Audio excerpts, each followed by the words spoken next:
Praise the Lord.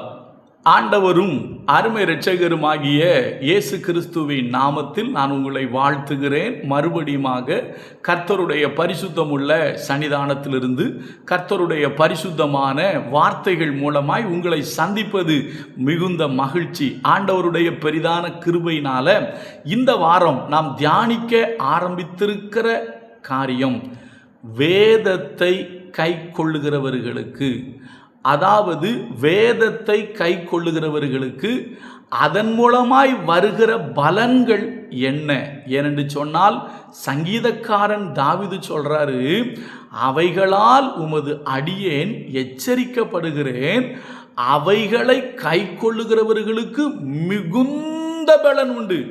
கொஞ்சம்லாம் கிடையாதுங்க, மிகுந்த பலன் உண்டு. அதே போல இன்னொரு வார்த்தையை சொன்னேன். மீகா தீர்க்கதரிசியின் மூலமாக கர்த்தர் சொன்னார், செம்மையாய் நடக்கிறவர்களுக்கு என்னுடைய வார்த்தை நன்மை செய்யாதோ அப்படின்னு சொன்னார். ஏசாயா தீர்க்கதரிசியின் மூலமா இன்னொரு வார்த்தையை ஆண்டவர் சொல்லியிருக்கிறாரு, என் வசனத்துக்கு நடுங்குகிறவனையே நோக்கி பார்க்கிறேன். ஆண்டவர் யாரை நோக்கி பார்ப்பாரா? வசனத்துக்கு நடுங்கிறவனை தான் நோக்கி பார்ப்பாரு. அவர் எல்லாவற்றை பார்க்கிலும் வேதத்தையும் வசனத்தையும் தான் கர்த்தர் முக்கியத்துவப்படுத்தியிருக்கிறாரு. நமக்கு வசனம் தான் முக்கியம். வேதத்தில் இல்லாத எதையும் செய்யக்கூடாது, வேதத்தில் இல்லாத காரியங்களை மக்களுக்கு சொல்லவும் கூடாது. ஊழியர்கள் வேதத்தில் இல்லாத காரியங்களை சில பேர் செய்வாங்க. கேட்டால் வேதத்தில் இப்படி இல்லையே அப்படின்னு சொன்னால் அதுக்கு ஒரு விளக்கம் சொல்லுவாங்க. என்ன சொல்லுவாங்க தெரியுமா? இயேசு கிறிஸ்து சொன்னார், என்னை விசுவாசிக்கிறவன் நான் செய்த கிரியைகளை தானும் செய்வான், என்னை விட நிறைய பெருசாக செய்வான்னு சொன்னார். அதனால் வேதத்தில் இல்லைன்னாலும் நாங்கள் செய்கிறது சரிதான்னு சொல்லி வேதத்துக்கு புறம்பாக வேறு ஆவிகளை கொண்டு செய்யப்படுகிற சில காரியங்களை நியாயப்படுத்துகிறவர்கள் உண்டு. ஆனால் வேதம் என்ன சொல்லுதோ, வசனம் என்ன சொல்லுதோ, அதை விட்டு வலதுபுறமும் இடதுபுறமும் நம்ம சாயக்கூடாது. ஆண்டவர் யோசுவாட்ட அதான் சொல்லுவார், நீ வலதுபுறமும் இடதுபுறமும் சாயாத, இந்த நியாயப்பிரமாண வார்த்தை உன் வாயை விட்டு விலகக்கூடாது அப்படின்னு சொல்லுவார். நிறையா சொல்லலாம், நேரம் ஆயிரும். இப்போ பாருங்க, வேதத்தை கை கொள்ளுகிறவர்களுக்கு கிடைக்கிற பலன்களில் ஒரு அழகான காரியத்தை நான் உங்ககிட்ட சொல்கிறேன். சங்கீதங்களின் புஸ்தகம் 25:10 வாசிக்கிறேன் பாருங்க. சங்கீதம் 25:10, கர்த்தருடைய உடன்படிக்கையையும் அவருடைய சாட்சிகளையும் கை கொள்ளுகிறவர்களுக்கு, எப்படி? கர்த்தருடைய உடன்படிக்கையையும் அவருடைய சாட்சிகளையும் கை கொள்ளுகிறவர்களுக்கு அவருடைய பாதைகள் எல்லாம், எப்படி? அவருடைய பாதைகள் எல்லாம் கிருபையும் சத்தியமும் ஆனவைகள். யாருக்கு? அவருடைய உடன்படிக்கையையும் அவருடைய சாட்சிகளையும். இப்போ புதிய ஏற்பாடுக்கு நீங்கள் வரும்போது உடன்படிக்கை அப்படின்னு சொன்னால், இயேசு கிறிஸ்துவின் இரத்தத்தினால நம்ம உடன்படிக்கை பண்ணப்பட்டிருக்கிறோம். ஞான ஸ்நானத்தினால நம்ம ஆண்டவரோடு உடன்படிக்கை பண்ணி இருக்கிறோம், சரியா? ஏன்னா இயேசு கிறிஸ்துவின் ரத்தம் புதிய உடன்படிக்கையின் ரத்தம்.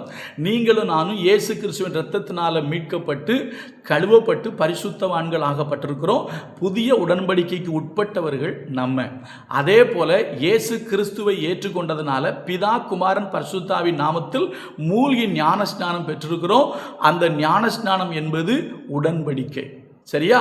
ஞான ஸ்நானம் என்னதுதான்? நம்ம ஆண்டவர்கிட்ட தேவனை பற்றும் நல் மனசாட்சியின் உடன்படிக்கை. அப்போ தேவனுடைய உடன்படிக்கையும் அவருடைய சாட்சிகளையும் கை கொள்ளுகிறவர்களுக்கு அவருடைய பாதைகள் எல்லாம் எப்படி இருக்கான்? கிருபையும் சத்தியமும் ஆனவைகள். யாருடைய பாதைகள்? கர்த்தருடைய பாதைகள்.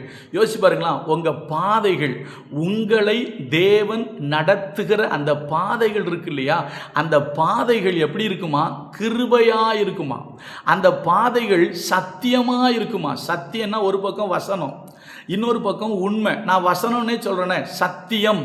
சத்தியம் உங்கள் பாதைகளில் இருக்குமே ஆனால், ஒரு வசனம் சொல்கிறேன் பாருங்க, சங்கீதம் 91, அவருடைய சத்தியம் உனக்கு பரிசையும் கேடகமும் ஆகும்.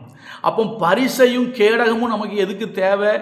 எதிராளி நம்மளை வீழ்த்தும் பொழுது, நமக்கு எதிராக ஆயுதங்களை அவன் பயன்படுத்தும் பொழுது, அந்த ஆயுதங்களை தடுப்பதற்கும் எதிரியை வீழ்த்துவதற்கும் தான் அதாவது பரிசையும் வேணும், கேடகமும் வேணும்.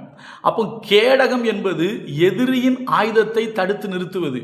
ஐயா, என்னுடைய வாழ்க்கை என்கிற பிரயாணத்தில் கர்த்தர் என்னை நடத்துகிற பாதையில் எதிரியின் ஆயுதம் என்னை தாக்காமல் இருக்க வேண்டும் என்று சொன்னால் எனக்கு கேடகம் அவசியம். அப்போ எது நமக்கு கேடகமாக இருக்கிறது?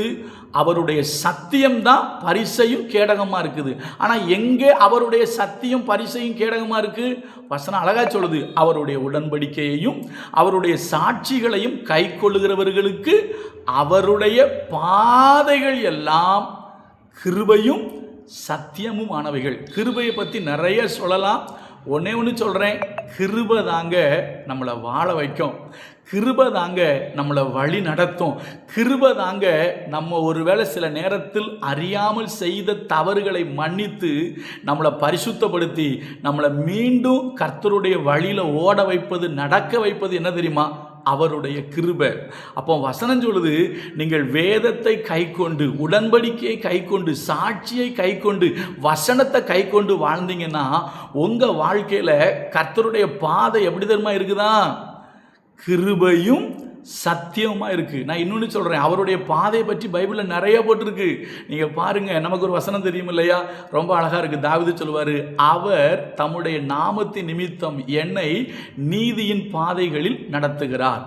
இப்போ அப்படியே நீங்கள் நீதிமொழிகளுக்கு போனீங்கன்னா அதில் போட்டிருக்கோம், நீதியின் பாதையில் ஜீவன் உண்டு, அந்த பாதையில் மரணம் இல்லை. என்ன பாதையில்? நீதியின் பாதையில் ஜீவன் உண்டு, அந்த பாதையில் மரணம் இல்லை. அப்போ பாருங்க, கர்த்தருடைய பாதையில் கிருபை, கர்த்தருடைய பாதையில் சத்தியம். அது மாத்திரமல்ல, இன்னொரு வசனம் இருக்கு, சங்கீதம் 65 போட்டிருக்கோம், வருஷத்தை உம்முடைய நன்மையால் முடிசூட்டுகிறீர், உம்முடைய பாதைகள் நெய்யாய் பொழிகிறது. என்ன வார்த்தை பாருங்க, பாதையெல்லாம் நெய்யா பொழியுமா? அங்க போட்டிருக்கு நீதியின் பாதை, அதுல ஜீவன் உண்டு, மரணம் இல்லை. இன்னும் வார்த்தைகள் இருக்குங்க, நேரம் தாங்க இல்லை. அதன் வழிகள் இனிமையானவைகள், அதன் பாதையெல்லாம், அதன் பாதை, அந்த வசனத்தை படிக்கணும், நீதிமொழி வசனம் பாருங்க, நீதிமொழி அந்த வார்த்தை ரொம்ப அழகாக இருக்கும். அதன் வழிகள் இனிமையானவைகள், அதன் பாதையெல்லாம் எப்படி இருக்குமா தெரியுமா? சமாதானம். அதன் பாதையெல்லாம் என்னது? சமாதானம். யோசிச்சு பாருங்களா. அப்போ தேவனுடைய பிள்ளைகளை, நீங்கள் கர்த்தருடைய வேதத்தை கை கொள்ளுங்க. நீங்கள் கர்த்தருடைய வசனத்தை கை கொண்டு வாழ்கிற ஒரு கிறிஸ்தவர்களாக நீங்கள் இருந்தீங்கன்னா கர்த்தருடைய பாதை உங்களுக்கு எப்படி தெரியுமா இருக்கும்? கிருபையாக இருக்கும், உங்களுக்கு சத்தியமாக இருக்கும், உங்களுக்கு சமாதானமாக இருக்கும். அந்த பாதையில் உங்களுக்கு வெளிச்சம் இருக்குங்க. ஒருவேளை எல்லா பக்கமுமே இருள் சூழ்ந்தாலும் நீங்கள் கர்த்தருடைய வசனத்தை கை கொண்டு நடந்தீங்கன்னா உங்கள் பாதைகள் வெளிச்சமாக இருக்கும். ஏன்னா அதற்கும் வசனம் இருக்குது.